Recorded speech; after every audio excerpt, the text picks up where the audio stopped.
نبی صلی اللہ علیہ وآلہ وسلم نے فرمایا، جب کوئی بھول کر کھا پی لے تو اس کو چاہیے کہ وہ روزہ پورا کر لے، اس لیے کہ اللہ تعالیٰ نے اس کو کھلایا اور پلایا۔ جان بوجھ کر کیا کرنے سے روزہ ٹوٹ جائے گا، البتہ طبیعت کی خرابی سے خود بخود کیا آ جائے تو اس سے روزہ نہیں ٹوٹے گا۔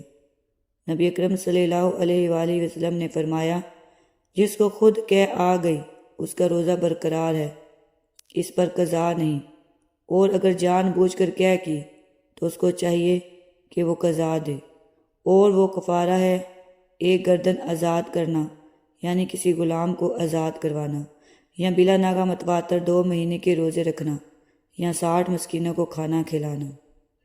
جو شخص عمدن کھا پی کر روزہ توڑ لے اس کا کفارہ بھی 60 مسکینوں کو کھانا کھلانا ہے یا نہیں، اس کی بات میں اختلاف ہے۔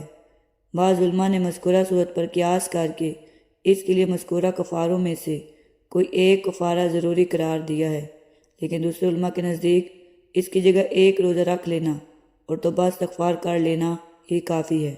دوسری رائے ہی زیادہ صحیح معلوم ہوتی ہے، واللہ عالم۔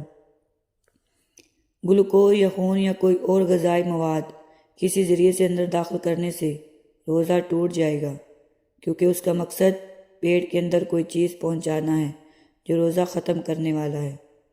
حیض و نفاس سے روزہ ٹوٹ جائے گا، چاہے وہ کسی وقت بھی اس کا آغاز ہو۔ نکسیر پھٹ جانے یا کسی اور وجہ سے خون بہہ جائے تو اس کی کمی دور کرنے کے لیے خون چڑھانے سے روزہ ٹوٹ جائے گا۔ گویا جسم سے خون کا نکلنا مفسد صوم نہیں، البتہ خون چڑھانا مفسد صوم ہے۔ ویڈیو کو لائک، شیئر اور چینل کو سبسکرائب کر دیں۔